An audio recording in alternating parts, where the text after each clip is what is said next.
There she is, the almost birthday girl. Oh, but it seems I wore my long legs today. What happens if I... Ayo, friends, welcome back.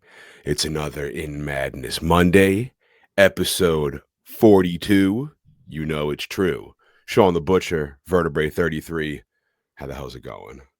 It's going good, Shawn. I am hyped to talk about this movie.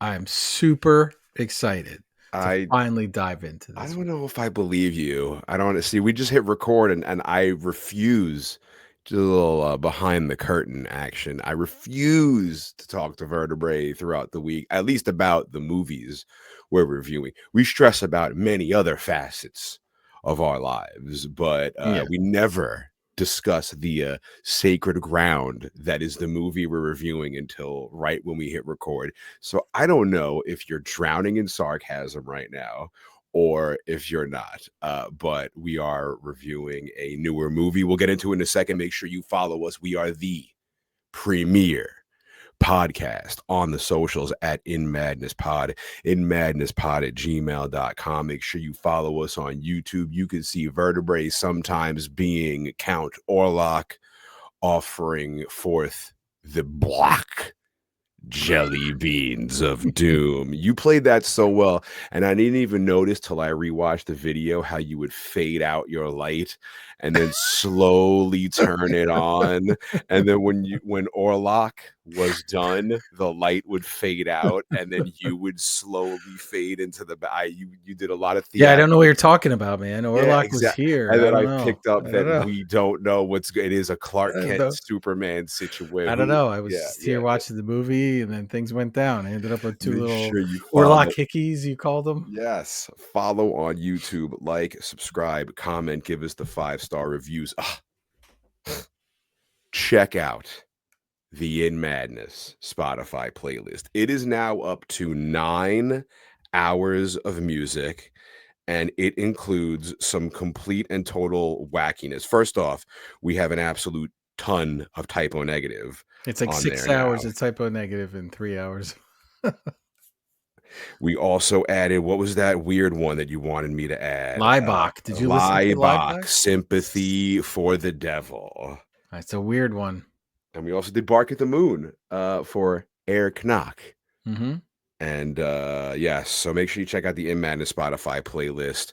The link to everything is in the more section of however you're listening or viewing this. Just check the description, and we have the links to everything. Spread the madness. Tell everyone you know about the show. We want the numbers to grow and get huge, and you can do that by representing with the shirt inmadness.com. We got some awesome shirts and a brand new shirt available. Or you could sit home and you could rock your mug, your In Madness mug, which you can also get at inmadness.com. And what mug do you have for this special episode? So for the special episode, I don't own a red mug. So I've got the Philadelphia Love Park mug. Cute. So yeah, I try to theme it, but I actually realized I don't own a red mug, and red is a very prevalent theme. There are a few prevalent themes in this film that we're going to talk about, and red is one of them. But Shawn, you mentioned the links. I just want to mention this to everybody. In the links, we started adding Amazon links as well. And I would say that's just a way if you wanted to support the podcast and we recommend a book or a film and you want to purchase it, you could click that link and it'll take you right to Amazon and we'd get credit for it. We sell 5,000 DVDs, you probably get 10 cents or something. I don't know. But whatever. It's just a way to support the podcast. And I've started putting this way. I could remember to put the book recommendations in there as well, because we always say we're going to add links. And I think I forget to. So, and the movies, and I'll usually do the Blu-ray versions or whatever on Amazon, but added little bonus in the show notes. We will be doing more with the In Madness Book Club in our next 0.5 episode. However, for now, Vertebrae, would you like to tell the fine people of In Madness what movie we're about to cover? I kind of want to just scream it into the microphone. Do it. But Do it. I'm not going to. Because if you're driving and then, we throw you off. But we're doing LongLegs. Came out July 2024. And Shawn, my teaser from the last episode. That was the ZZ Top. first question I have here. Yes. Yeah. She's got legs, right? There, you got me singing again. What is that? Is that the name of the song from ZZ Top? It is not. I had not seen the movie. Yeah, it's ZZ Top song Legs, but I had going not seen to the add movie. that to the In Madness. That was Spotify just my playlist. dumb joke about the title of the movie. She's got long legs, I guess. But this film, directed by Osgood Perkins. So I guess we can call him Oz. We'll call him Oz going forward. We're close enough to call him Oz. The son of Anthony Perkins. So comes from a rich acting history, and he starts his career playing a young version of his father in Psycho 2, and then he appears in 6 Degrees of Separation, Legally Blonde. He's in Star Trek. Nope. Then he makes his directorial debut with The Black Coat's Daughter, which came out in 2015. I'm a Pretty Thing That Lives in the House, 2016. Gretel and Hansel, 2020. LongLegs, and he has The Monkey out that just came out as well, which is him. The soundtrack, which I don't have, and now I feel like I need to get on vinyl. There is a vinyl version, but I'm so late to this party, Shawn, and I'm happy that I'm late to this party, and I can explain that as when we move along. But the soundtrack conceived by Zilgi, which is a pseudonym for Elvis Perkins, his brother. So his brother does this incredible score to go along with it. And it's very weird. And just the sound in this movie is amazing. Quick cast. We get Micah Monroe as Lee Harker. Where do we know her from, Shawn? It Follows. It Follows. We get Nicolas Cage as LongLegs. I almost said Longwoods. I don't know why. LongLegs. Blair Underwood is Agent William Carter. Alicia Witt does a fantastic job as Ruth Carter. And we get a bunch of other agents. We get Carrie Ann. Kiernan Shipka does an amazing job as Carrie Ann. We get Dakota Dalby as Agent Fisk. And there's a young version of Carrie played by Mila Hosey. And Jason Day as Father Camera. So, it's an interesting cast. This is all right, let's stop here before I even go into the backstory and just say, give me your initial thoughts when you saw this movie and your initial thoughts of it. In theaters, everyone was hyping it up. However, I never believe hype. I never believe what anyone says about anything. I judge it for myself, but it was super hyped. And I saw it in theaters, and I went in with high expectations, a brand new, cool, new movie that's not a remake, something I've wanted for a very long time. Even though I'm a hypocrite because I love Nosferatu, which was a total remake, and I thought it was phenomenal. But yeah, I mean, listen, I think it's like cool to be able to look forward to new movies and new things coming out, regardless of how I may feel about them in the end.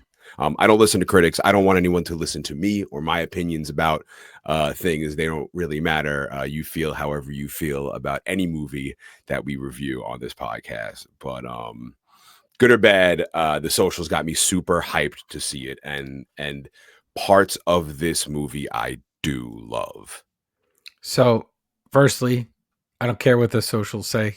That's the good thing about me not seeing movies in theater is it comes and goes. People care about things just for a second now and they move on to something else. So I'll hear about it. It'll peak. It goes back down. That's where I end up seeing it. So I don't go into it with preconceived notions about what anybody said. So I think it helps me a little bit. I saw this movie for the first time, right? Just recently for this podcast, just the other day. I'm on viewing 2.5, so I'm halfway through, so I'll end up with 3 viewings on this movie. Shawn knows this. I've been banking this incredible work schedule, trying to get a million illustrations done, texting Shawn furiously, showing him stuff I'm working on, and trying to make some tight deadlines. And so I'm in a little bit of a daze. So I decide I'm going to watch this movie, and I'll watch part of it and then I'll watch the rest of it another day, is what I said to myself. And I ended up watching the whole thing through in one shot, starting at midnight. So I start at midnight. I start watching this movie. I'm already tired. I've been staring at a screen. It was a windy night. There's bumping things outside. Totally drew me in. Not any hype, no one else around, just me in the house by myself. Everyone else is gone, actually. And yes, this movie, Oz cites Silence of the Lambs and Seven as huge influences. And he says this out loud, and we can discuss it. He drew you in with Silence of the Lambs in the beginning, and then he's going to make a hard right turn, and you got to be okay to take that hard right turn with him. And for that, I give him all the respect in the world. You're going to do it. The thing is Shawn, you also have to think about this as a deconstruction of serial killers and serial killer films and serial killer culture that exists. People watching all of the shows and pulling that all in. He's putting a magnifying glass upon that. LongLegs is not cool. Serious problems. Describes him as a glam rocker who has distorted his own face with plastic surgery. Nothing hip and cool about him. And this is meant to make people feel uncomfortable. It's meant to make people question it. You know, they go into it thinking, I've seen this before. I'm comfortable with something that looks a little Silence of the Lambsy, or, you know, we're going to get a lot of my researchy bits in here that I love so much. And then they're just going to take a hatchet to it. So I find that very interesting. We can get into more specifics on that. A couple of things I want you to think of when you watch this movie. One of the things is it reminds me a lot of an Edward Hopper's paintings, and there's a Jayhawks one that takes place in a diner. They're beautiful paintings, but they're often wide open with maybe only one or two people in them. And this movie is very much like that. The composition on this film is incredible. The color, the soundscape, it's just beautifully shot. And I said to you before about movies where we peel a layer back and there's not anything underneath of it. There's a ton underneath this one, Shawn, when you peel it back. And I'm going to give you one thing to look for, and we're going to go through this when we go through the movie. Do you know about the hidden devils in this film? Yes. Okay. So you know there's 11. So Supposedly 11. as I think of this half of episode, I think I'm only able to identify one. However, there are shots where I feel like I'm like, is that a devil? And like, it's so subtle that maybe it is and maybe it isn't. So yes, I like the fact that my mind sort of plays tricks on me. Mm-hmm. Yeah. So that's something we'll go through. I wrote them down to the best of my ability. Wow. I may have missed them, or I may be projecting one that doesn't exist. But you know, my problem was once I realized that was a thing, then I started seeing devils everywhere, and then I had to kind of dial it back and be like, is my brain, which is playing tricks on me? Yes. You know, the other thing too is Harker, the character name, also used to mean an eavesdropper or a busybody.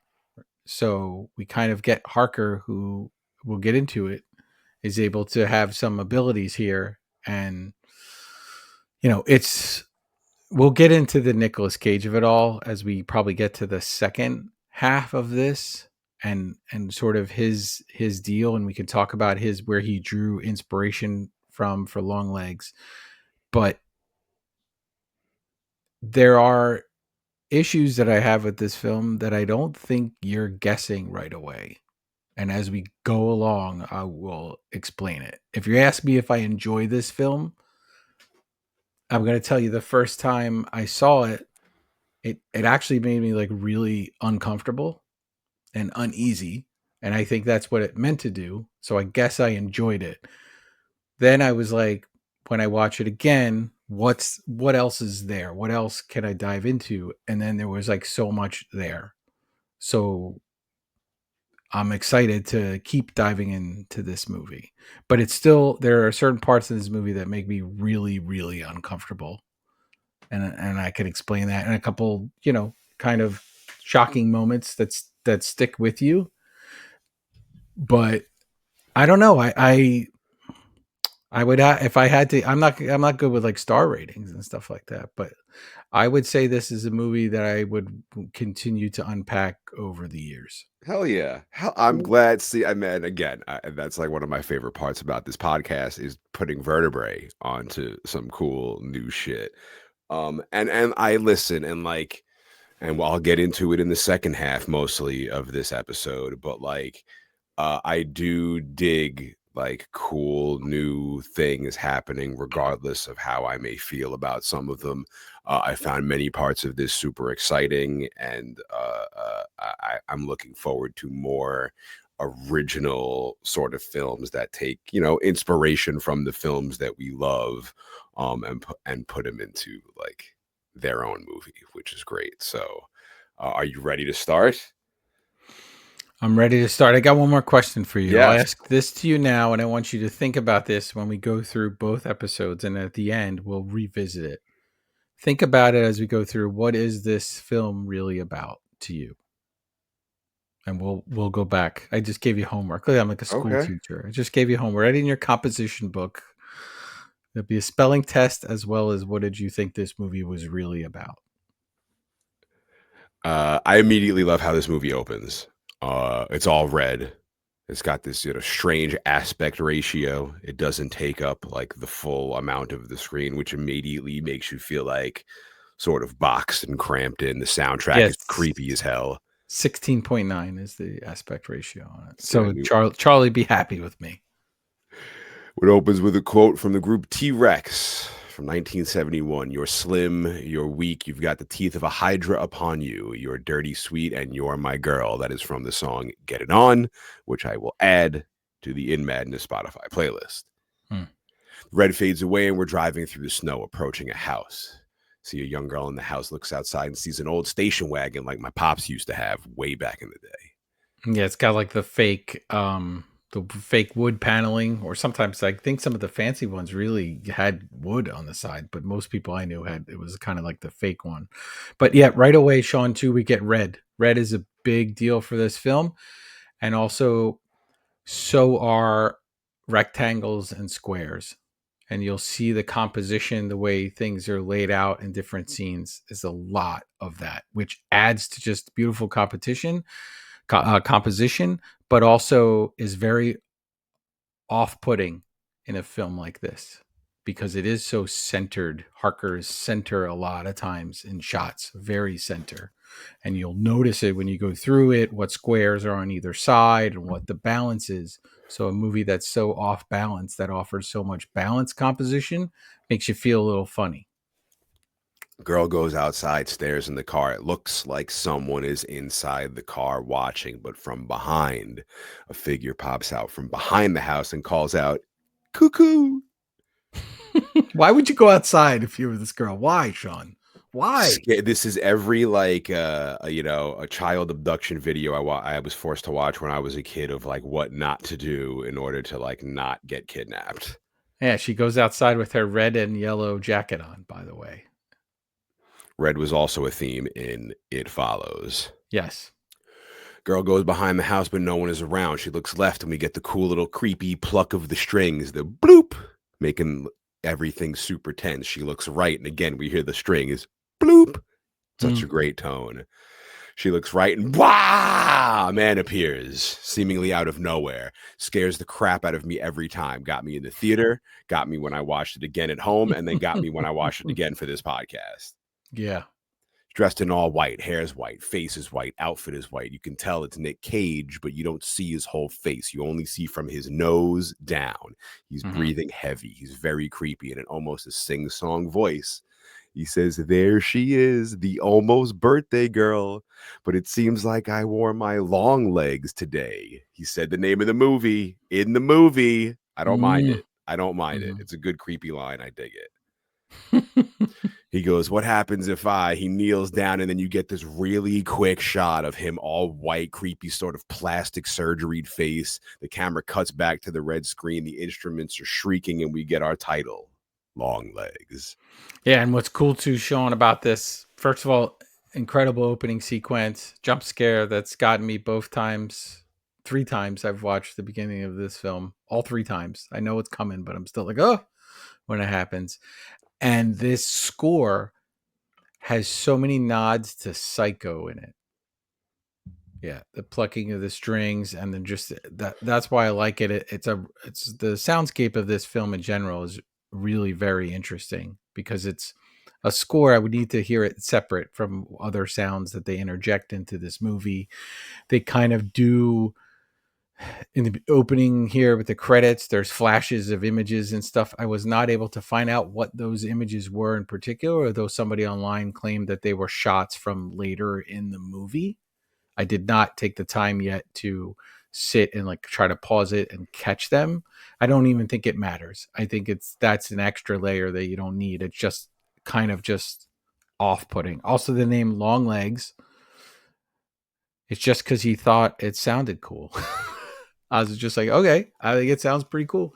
And he describes, he was on another podcast, and he described filming this scene, and he said this was the first day that Nicolas Cage was on set. So he was freaking out, and he's arriving on set in all his makeup and everything on. So he has a somewhat relationship with him, but the rest of the cast doesn't. And it really snowed a lot, so they're filming, but it's difficult it looks beautiful, but kind of difficult to do other things. So in his mind, he thought this was awful when he was done. That he had really botched it, and then that was it. And like Nicolas Cage is never going to work with him again, and the studio is gonna right. And it turns out this is an opening sequence that horror fans won't long forget. I think this grabs. I would say this probably grabbed every single person watching this movie, whether they liked it or not. I would say this opening sequence grabbed them. So as of now, I'm sitting in the theater and I'm watching. I'm like, I'm into this. This is cool. I dig this. But in the beginning, you do see like snakes and like religious relics, and a dead body flashes by really quickly. Yeah. Cut to a room full of what looks like government agents, and we're introduced to our friend from It Follows. She's here in Long Legs. Hair's a little darker now. Her name's Lee Harker. She's got to go door to door asking, have you seen this man? The suspect visits certain kinds of neighborhoods. Middle-aged white dude, not likely to go quietly. Assume he's armed. Already, Harker looks like she's kind of weird, kind of traumatized, just by like these expressions she has on her face. Her eyes dart around. Her neck's always like tight. She plays it very well. Yeah, and we get it. This is obviously, we're getting kind of the FBI agent, the Agent Starling deal here, and we will get to Silence of the Lambs. If you're listening to this podcast, we try to build to some of the movies that we really, really love, and that is based off a book which I have yet to read, but I own. Surprise, surprise, Shawn, stacked up and ready to read for this podcast, because I started collecting books just for movies we might do. Which just don't tell Mrs. Vertebrae if she listens to this episode. I like that you're planning ahead. But I'm planning ahead. I know we'll do that movie. So got to get the book. Lee Harker is partnered up with this jabroni dude. They pull up to a house. He says he's going to go knock. She can hang back. Oddly, she doesn't say a word. She seems zoned out. He's like, are you okay? She's like, yeah, and he leaves the car. We get lots of these cool shots, these long, slow zoom in shots. It looks like there's something there. You could feel it, like it's something watching you, even though there's nothing there. It kind of reminds me of those shots in It Follows, where they just have these long, uncomfortable zoom ins. Yeah, it's this big neighborhood of, this suburban community where all the houses are, laid out the same, but we don't see anybody. It's daylight. We're getting daylight horror in this film. We got it twice. We got it at the beginning. We're getting it now. That's probably what is really unsettling me in the beginning of this film. It's dark out. It's gloomy, but it's daylight, and there's nobody around to help anybody. There's cars on the street, presumably people in their homes, but we don't see anybody. Again, I'm sitting in theaters and I find this all to be very cool. Harker's looking around the neighborhood. You can tell she feels something. She's being drawn to something, like she's got some extra sixth sense about her. Partner comes back and talks to her, but he sounds like he's underwater. He calls her name and the audio clears up. And looking at the house across the street, she goes, "It's that one."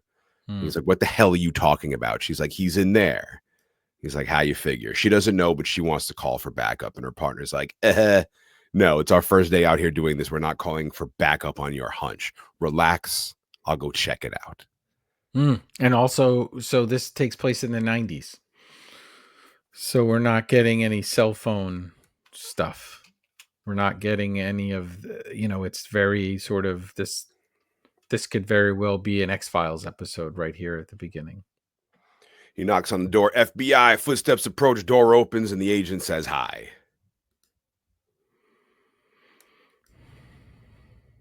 Which, my friends, brings me to my milking of the alpacas. Oh! In the theater, I was like, oh, shit. Door opens and pop, a shot fires off. It blows the agent's head clear off. Blood goes everywhere. Parker's standing right next to the dude in this very quiet, small, normal, suburban-ass neighborhood. The shit has just hit the fan. Yeah, this is I have a milking of the alpacas moment for this movie, Shawn. I don't always have one, but I have one in part 2. I can't wait. Make sure you say what it is. Parker freaks, quickly regains herself, whips out her gun, and heads in the house. There's plastic sheets hanging everywhere like it's a pre-planned murder scene.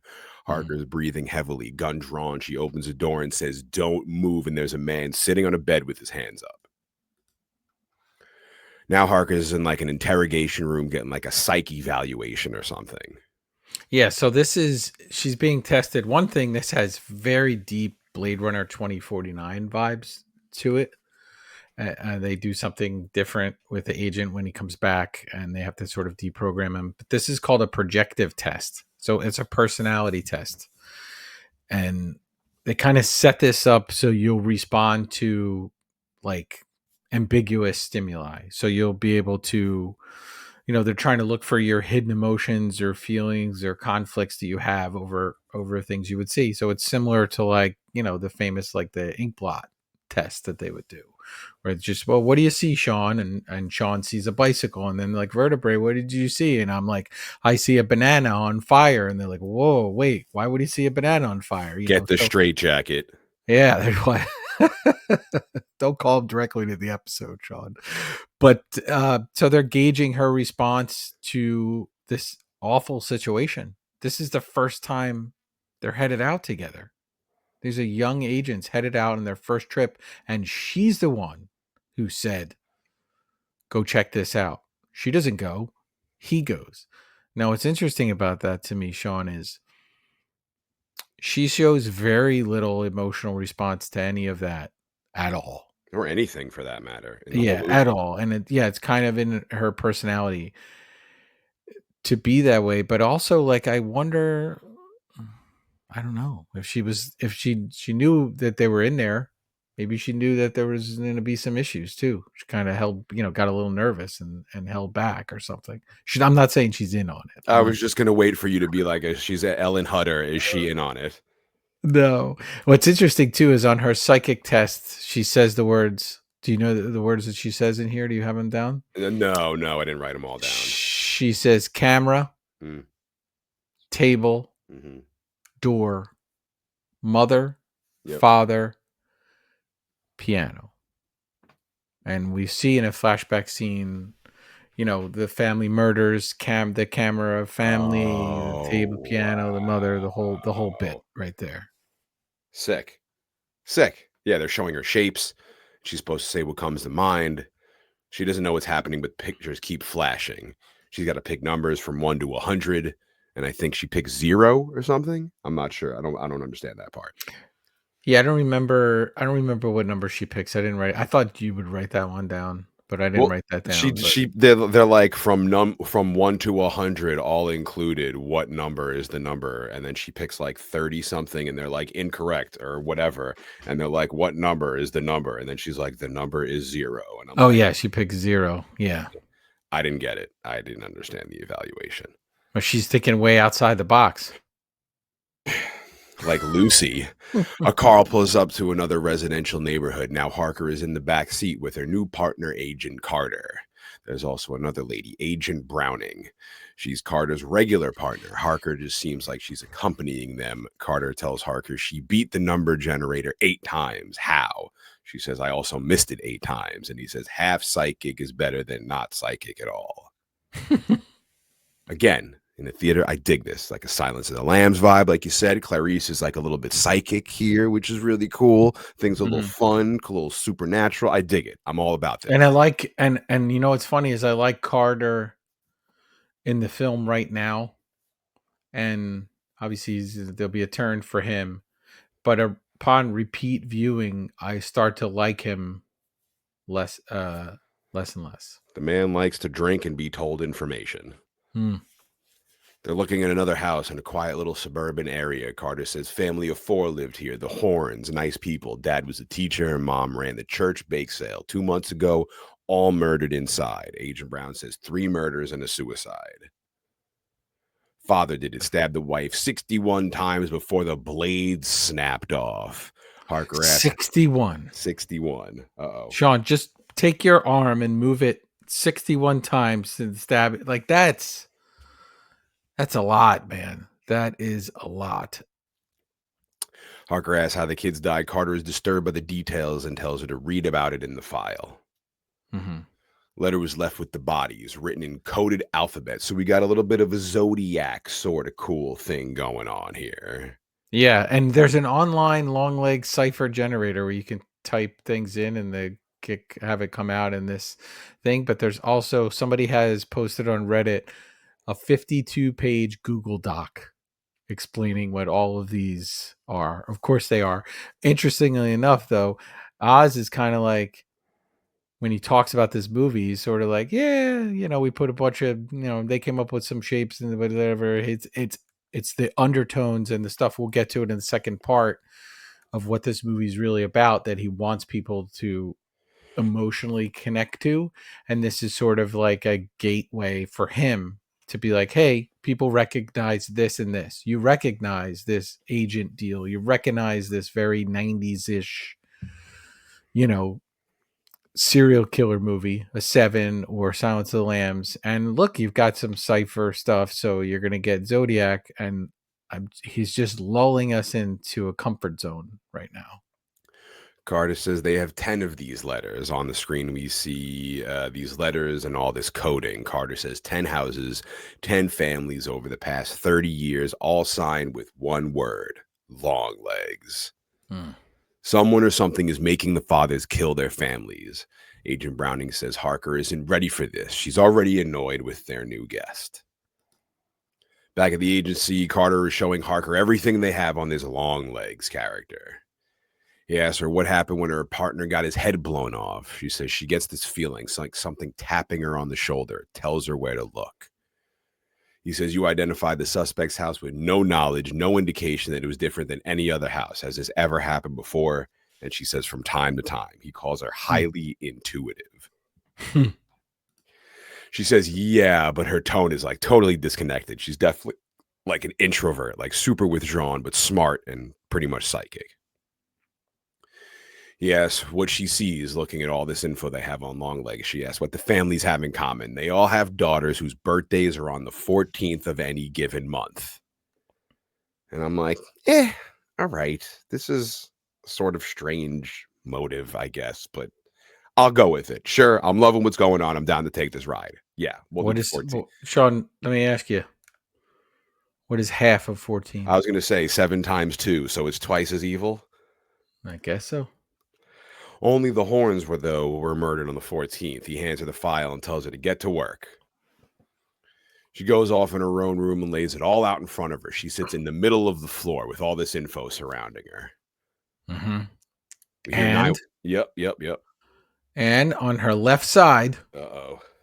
by the American flag, Uh-oh. is a devil. No. See, I'm gonna watch. I love that. You're gonna make me rewatch this whole movie with new eyeballs. Yeah, so there's your first devil. And I'm gonna tell you that when I first read about this and I saw that one, I was like, nah. And then I kept pausing it. And then once I saw it, it like just freaked me out.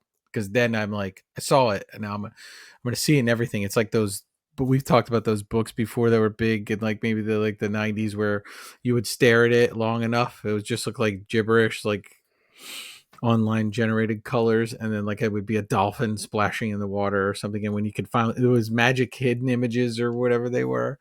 It's like that, and I would say that they need to make a book like that of this movie. That would be pretty cool. Spot the hidden devil in the book.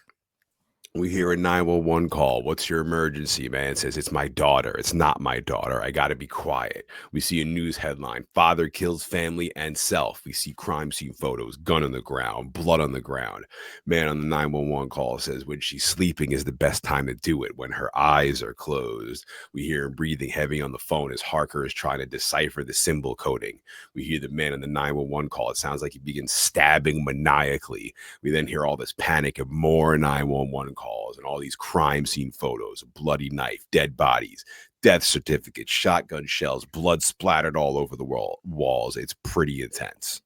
Mm-hmm. And this, Shawn, so this is for me one of the hard things with watching this film is being a father of a little girl, right? So she's been on the podcast. We know that I have a daughter, and this is one of the things that kind of gets to me at a different level than I might have viewed it years ago. But this kind of adds to the film bothering me and maybe pulls away a little bit from me 100% jumping into this film on the first viewing because it just made me too uncomfortable.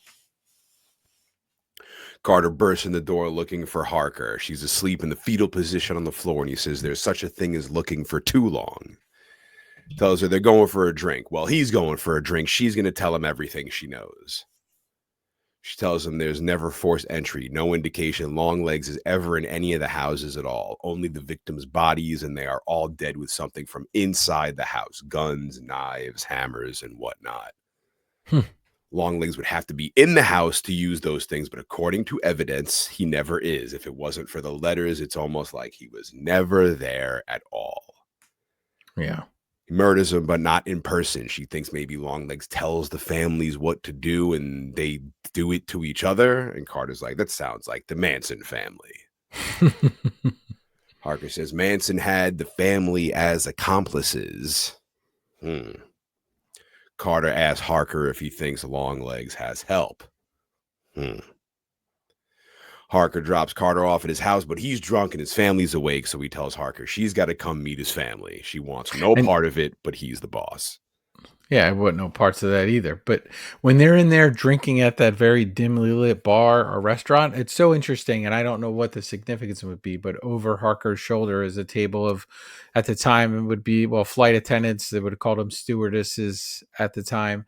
It's an interesting, just a weird little touch to have these people in uniform behind them.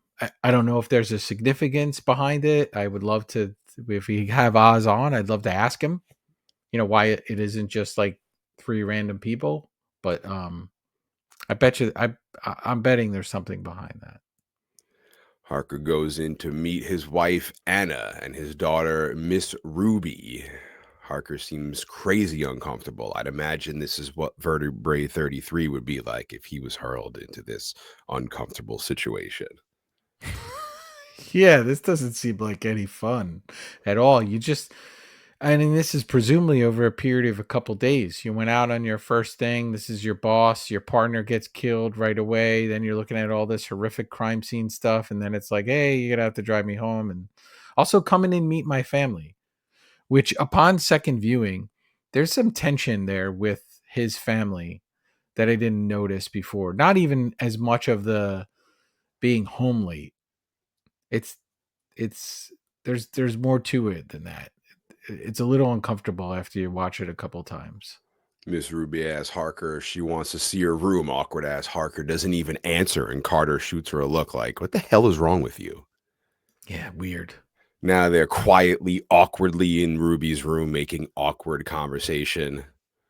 And again, Harker's just like her eyes are darting around, but like her head's kind of like stiff and like her neck's really tense. And I'm like, good God, man.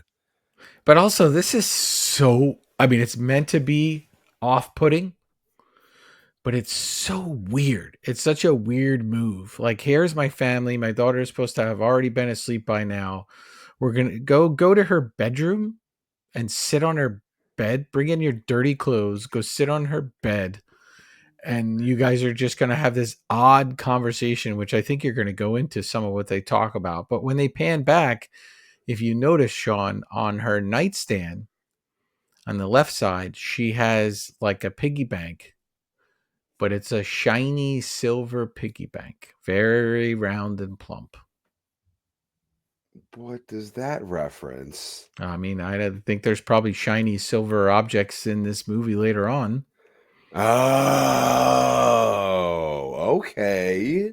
Mm-hmm. No, I really don't have much of what they talk about. There's like this little like princess thing in the corner that Well, the she daughter's mentioned supposed it's to want, weird. So she's the trophies, and they mentioned the the one with the headless head trophy. missing.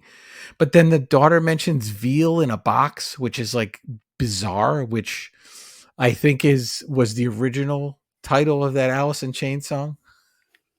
Cute. Veal in a box. And now you have to add Alice in Chains Man in a Box to the Spotify playlist.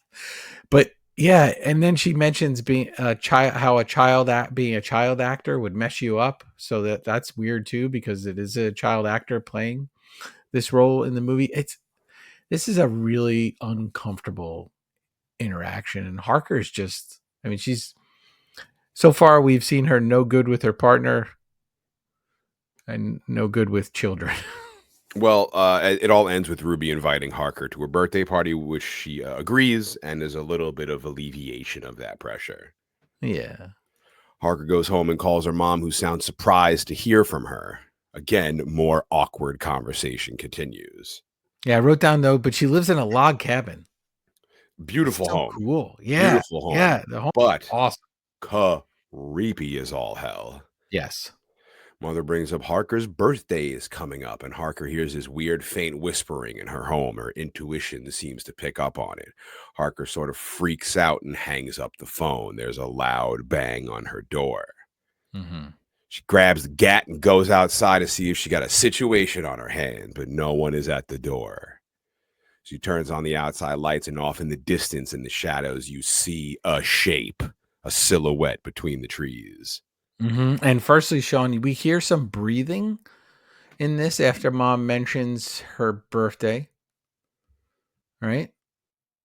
We hear some of that, and Yeah, then the loud banging at the door. Then she puts on the chain, which is weird. The chain should have been on the door before. I don't know why you put it on always. after, right? There's a peephole, but she never looks through the peephole. I noticed that it's there, but she didn't look through it. And then when he sees the figure in the woods, behind that figure, Shawn, a devil. Satan. Yeah. A devil. You can see another devil behind her, behind that person in the woods. So sick. I like that you have a devil tally.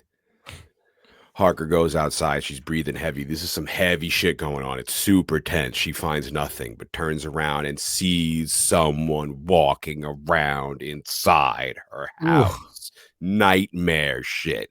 She goes back in, gun drawn, breathing super heavy, super tense. She gets back to her desk, and there it is, next to her bowl of Cheerios, a note from LongLegs. Mm, Lee Harker, don't open till January 14th. right. And behind her, and part of this scene, there's a doorway on the left, and there will be a devil in that doorway as well. Screen Cuts Part 2, titled All of Your Things. Mm-hmm. Harker flicks open a switchblade. Now, we're in the same scene. I like that it's like part 2 of the movie, but it doesn't switch to like the next day. It's just like the next minute. Yeah.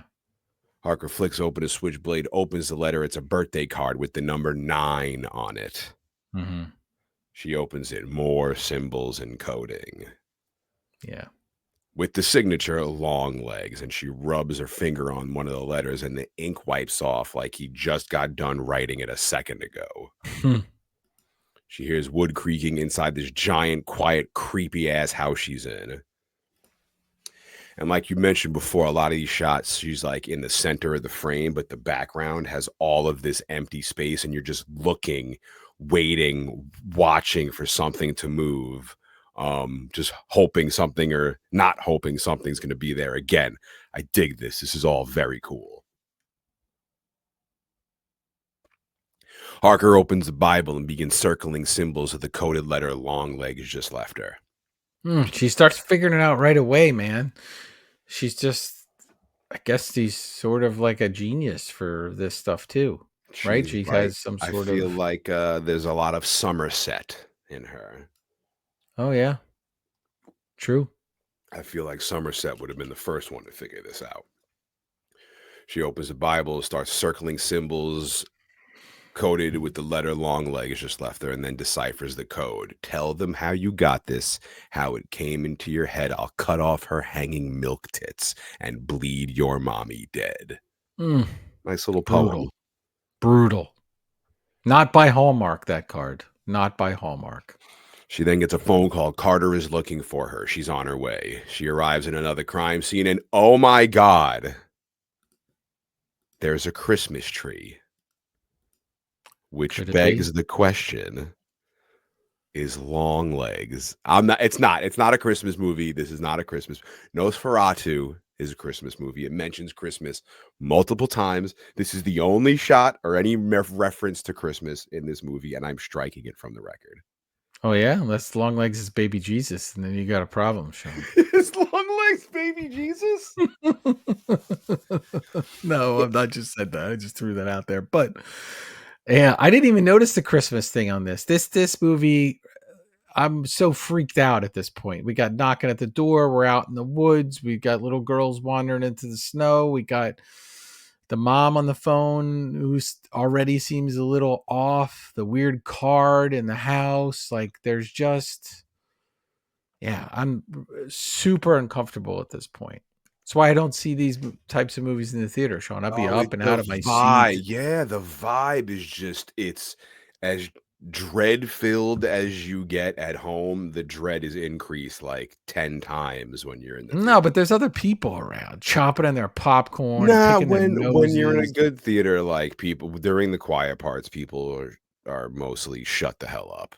Phones half lit up and everything. Nah. I was in a pitch black living room, delirious from drawing for like 9 hours. It's in my little pants. Carter tells Harker it's LongLegs again and gives her a note and an evidence bag. Carter says they're late on this one. Family was supposed to go away on a trip, so no one suspected anything when they didn't see the family and no one bothered to check on them. They were going to go to Disneyland, and the daughter's birthday was on the 14th. Harker takes out her notepad and begins deciphering the message in the evidence bag. Down low, too slow. He asks how she figured it out. She says, I looked long enough. He looks at her like she's a friggin' weirdo, and he's like, well, there's a dead family in the master bedroom, so let's go take a nice long look at that, shall we? Yeah, and you know it's weird too, Shawn. It looks like when she's getting there, like the sun is coming up. So she got home and it was dark. And then this goes down and then she gets a call. So did she like time is off in this they're playing with time a little bit in this film as well. So did she stay up all night? I think so. I don't think Harker's much of a sleeper. No, that'll really throw you off, staying up for 24 hours. That'll do something to you. I mean, could you go to sleep alone in your log cabin in the middle of the woods after you just saw somebody walking around inside of your house when you were outside of it? Yes. You'd go to sleep? You're crazy. Yes. I would knock the house down with the I've told you this before. I can sleep anywhere at any time. If you said to me, Vert, go ahead and fall asleep right now for the rest of this podcast, I could do it. Maybe I could hypnotize you. Go to sleep now. And then I wake up and I'm like, black chili Oh beans. no, you Oh when you no, wake what up, you will happened? be What dedicated to the bit of happened? Nosferatu. Rock and roll, man. In the bedroom on a bed, we see bodies under a blanket. Another agent says Dad was found dead in the garage, wrists and throat slit, self-inflicted knife wound. Everybody else is here, and it's not great. The family's been rotting for about a month. Oh, Carter's like, all right, let's see it. Agent pulls back the cover, and dead ass, bloated ass, maggot infested ass, whole family dead under the rotting blanket. Flies buzzing, super gross. yeah, and then there's a cat in a carrier. Get to that, Sean. I'm confused by this. So Explain it to me. Harker asks, how old is the girl? Agent says 9 or 10, about the same age as Carter's daughter. So the dude gets super upset and walks out of the room. And Harker looks over and sees the cat in the cage, and it hisses at her. So yeah, I did the well, first off, we have an animal that made it out alive of in Madness Pod. He killed the whole family, but he didn't kill the cat. Uh-huh. But that poor cat, is that cat locked in that cage for a whole month? With No, that that can't be dead. with I'm wondering if the agents came in the house and just put it in a carrier so they could continue. I don't know why they wouldn't take it out. Oh, so the cat was alive and they came in and put it in a carrier. So the cat was There's no way that cat lives for eating a the month rotted family. It without. was definitely eating the family. If it was out, 100%, and that's how it probably 100%. survived. Yeah, yeah. That cat, if they make a sequel, right, could be infested with the evil. Yeah. Yes. Yeah, I was gonna say the cat is carrying the long legs. I don't know the cat's name. We got to name this cat. Yeah, I yeah. don't know. But Mittens.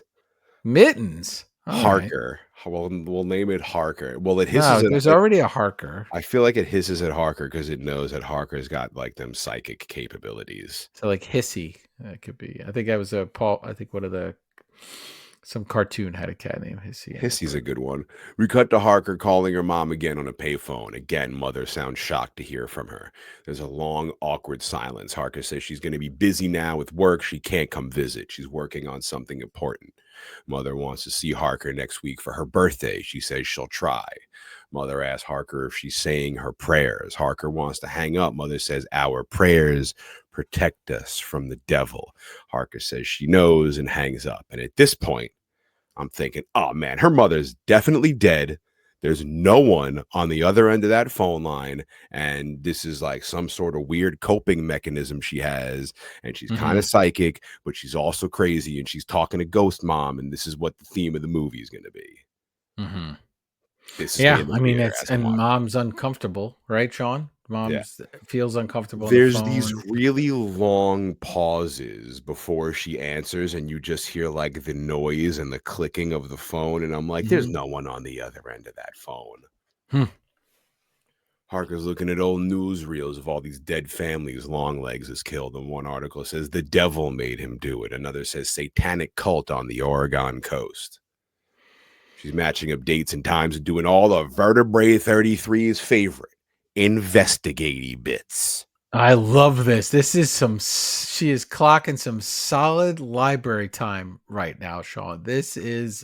I loved it. They should have an extended cut where we're just with her at the library even longer. The book she grabs, Sean, did you see the book that she grabbed? Do you have it The written down? 9 Circles of Hell. All right. Do you know the 9 circles of hell, Sean? Tell me about it, Vertebrae. All right, here we go. First circle, limbo. Second circle, lust. Third circle, gluttony. Fourth circle, greed. Fifth circle, wrath. Sixth circle, heresy. Seventh circle, violence. Eighth circle, fraud. Ninth circle, treachery. So we are back in to Dante's Inferno once again.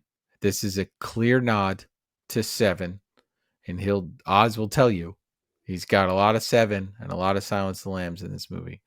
Also, the nine levels of hell is one of the most famous Nirvana shirts. They have the artwork from Dante's Inferno with the 9 levels of hell on the center of it. So we already have Nirvana on the playlist, but I don't know, Sean. It might be time to have something that smells like Teen Spirit on the playlist. If that's the one Nirvana song you want to add, Smells Like Teen Spirit? We don't have it. You got to have it. We'll throw it on there. And I mean, listen, I fuck with that whole album. Any song from that album, I'll put on. Yeah, got to have that one. That's the big hit. I got another quick little gnarly bit. She opens to a page with these symbols on it. One has an upside down triangle and a circle with 3 6s. Below it is an upside down triangle with like an X through the middle of it and a sign that I knew looked familiar. I want to shout out Zeal and Ardor. I don't know if you know the band Zeal and Ardor Vertebrae. I do. They're like this satanic blues metal band who I really dig. And you do as well. Their symbol is that exact triangle with the X through it, which I found really cool. So I'm going to add Zeal and Ardor Ship on Fire, which is a song I love, to the In Madness Spotify playlist. Again, we're up to like 4 songs so far with this movie, which is really cool. On her paper, we see she's writing dates and deaths, and coincidentally, the way that the days and the months plot out, it seems like these death days are all linked together, making this satanic symbol. Harker hears a knock on a window and she looks off in the distance, and outside the window, clearly, you see this dark image of the devil that slowly fades away. Clearly, I say now. I've seen this movie 3 times and also heard there's a bunch more devil images in it, but I haven't seen it. The previous 2 times I didn't see it, but now that I'm watching it again for this, like, you clearly see the devil fade away. Yep. Got the devil in that one too. Harker tells Agent Carter she has figured out LongLegs' algorithm. First murder, July 14th, 1966. The rest occur within 6 days of the daughter's birthdays, either before or after, which creates an inverted triangle. And I'll admit, in theaters, I'm watching this. I'm like, man, I get that you're smart, but how the fuck did you figure this out? Yeah, and I would say, after listening to Oz talk about this movie a few times, none of this matters to him. This is gobbledygook that he's putting together, and it's probably some creative people in that. And it could be, I haven't heard him talk about this stuff, and when he did, he just kind of said, yeah, but the symbols and stuff don't really matter that much. So it's probably other people working on the film with him that are helping to kind of dive into this a little bit and give us more to peel back. But you've got to go, if you want to make that hard right turn, you've got to go all in to this premise in the beginning to make it feel even stranger when you finally do that. So we're going to get some hokey math and figuring out, which I love. I love all of this. I'm right there with him. I'm seeing triangles. There's math. There's, beautiful mind, numbers in the sky with symbols. Let's go. She's also decoded his message. A constant occurrence in them is the reference to the fine time we had at the Camera family farm, where X's mark the spot. The Camera family happened years ago. Priest makes a visit. The father grabs an axe from the tool shed, kills the priest, his wife, and himself. His daughter, Carrie Ann, is at school, so she survives. Harker thinks LongLegs was at the Camera family farm, and it's possible that Carrie Ann saw him. Carter wants to check on Carrie Ann and on the farm. They pull up to the farm. I love this shot, this scene, everything about it. It's like my perfect vibe. It's dark but Shawn, out. why are they going at night? Why? Because the vibes on this, to make the vibes on this shot as epic as it can possibly be. Yeah, why not go in the daytime when it's way less scary? This is where I begin to not like Carter so much. This is where I begin to not trust Carter so much. It just starts to feel forced that he's pushing her along. Like, somebody go home and have a good night's sleep, get a big cup of coffee in the morning, and let's come back to this. But they go at night, and good for us because we get some creepiness here. But if this is Shawn and I investigating this, there's no way. We'll catch you tomorrow at 11 o'clock. I mean, I would just love to sit outside while this storm is about to happen. The sky is like black. It's like dark blue and cloudy. You hear the thunder rumbling in the background. The only lights you really see are from the headlights of the car pulling up to the house. And the lightning is like faintly like going off in the background. It's this perfect, creepy ass haunting vibe. They walk over to the farm, and Harker finds X's on the door and says X marks the spot. They head in this old dusty-ass barn. They find a crucifix stuck to the floor. Carter pries up the flooring with a crowbar. They find a box with a note on top of it, an upside-down triangle with a smiley face inside of it. Carter opens the box, and there is a child-sized doll inside of it. But wait, Shawn, when they enter that barn, there's 2 square windows that shine light down, which is a really, really cool shot. It makes absolutely no sense because I'm not sure where that light was actually coming from, because we just pulled up to this dark barn and the sky's kind of bluish. Again, like you said, they're playing with our minds with the day and the night and what time is it and where are we? Yeah, and what's crazy about those like shaft of light that are coming down, if you pause it, it almost looks like 2 eyes that are kind of looking right at you, and then just the strong light coming down because they have a flashlight to see in there. So this is, they just flooded this with movie light to get this really cool shot. But there's a lot of stills from this movie that you could do some like incredible, uncomfortable paintings with.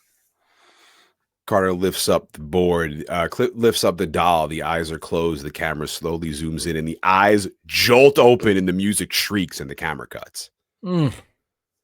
At this point, I'm like, all right, I dig this. Still pretty creepy. I dig the vibe.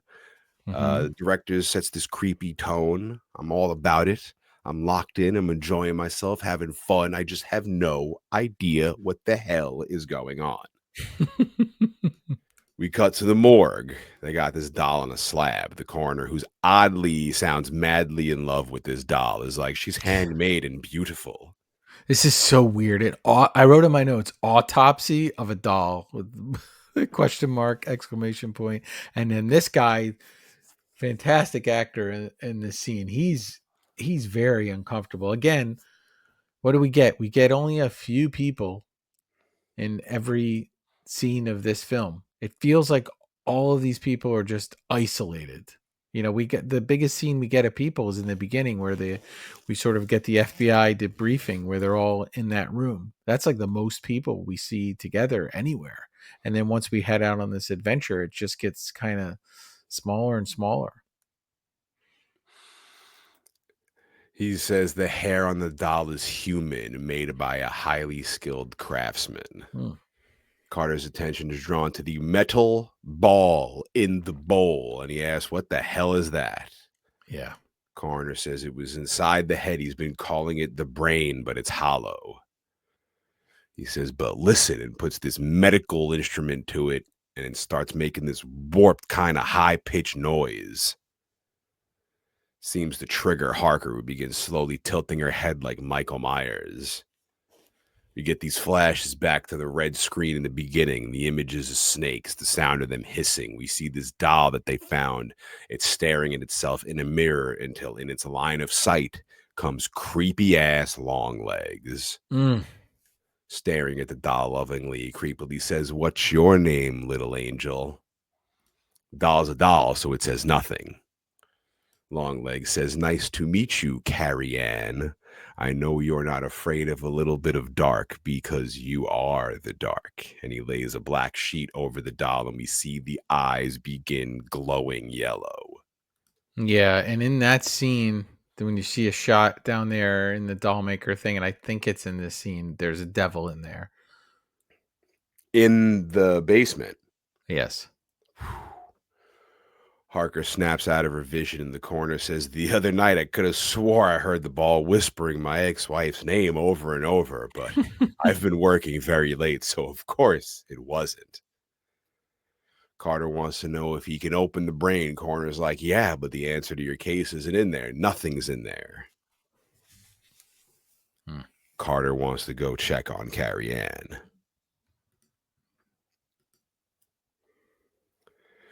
And this, my friends, I feel like is the perfect halfway point for us to wrap up part 1 of LongLegs, because so far I'm digging this movie and I'm enjoying this movie.